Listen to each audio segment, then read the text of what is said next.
What's up with y'all, man? I'm about to cook up a formula for y'all, man. Professor Tone in the building. Professor Protech in the building, man. Simple. Let's run that daggone intro up. Let's get a formula how the Washington Commanders can go from being 1-4 2 weeks ago to now 3-4 and to making the playoffs. Playoffs? Let's run the intro. Let's get it.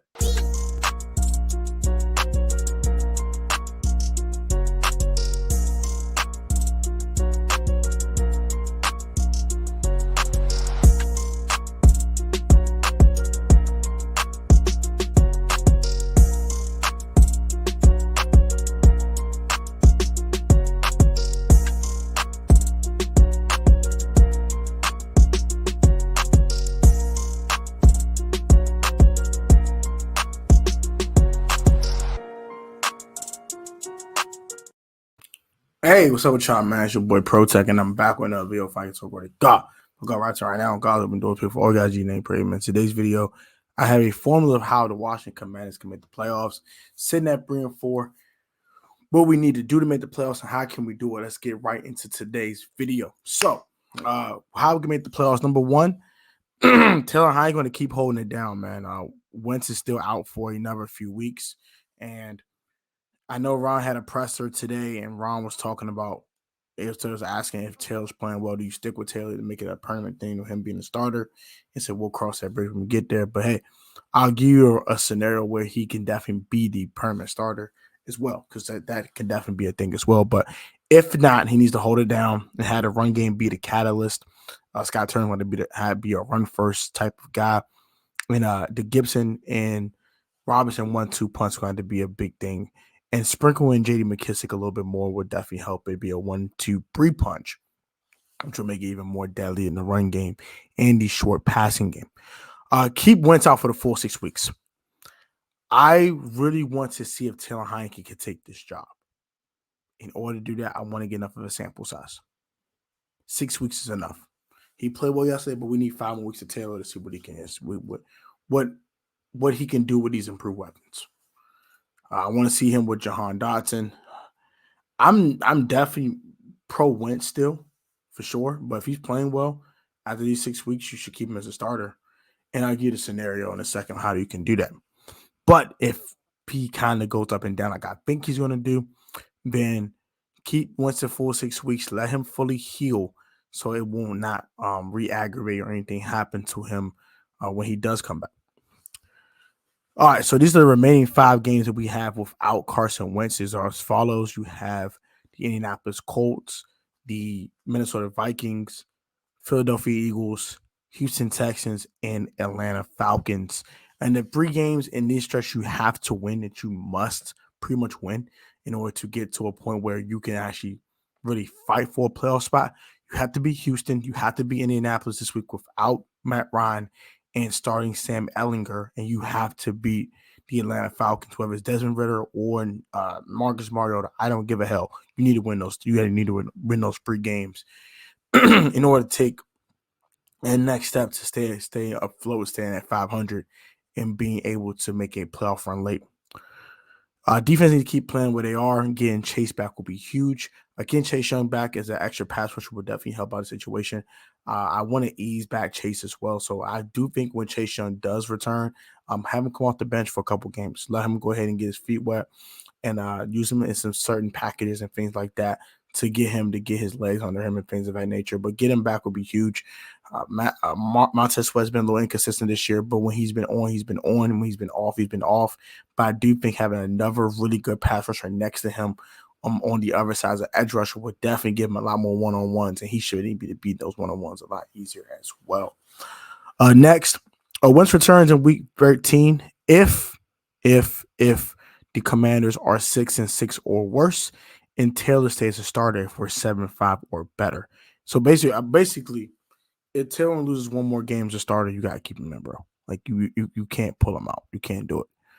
Or we're actually are 6-6, but he is playing extremely well. Like he has like 12 touchdowns in a pick or something. Like he has to play like immensely well in order, I think, to really hold on to that job.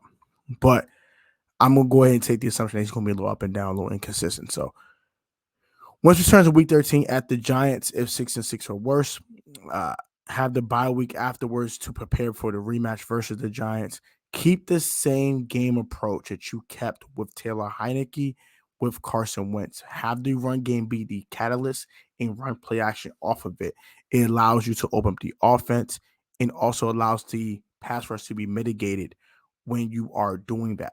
It keeps the pass rush kind of, standoffish, not really wanting to rush the passer as quickly. Also, that tires these defensive linemen. It gets them tired, and then they can't really rush as well. So, and keeping this offensive line healthy. So, Tyler Larson stay healthy. We get Wes Schweitzer back, which is also huge. And Sam Cosmi eventually will be get back into the lineup either at guard or at tackle. I actually want to see him get kicked into guard and maybe benching Andrew Norwell. Andrew Norwell hasn't been horrible, but he hasn't been great either.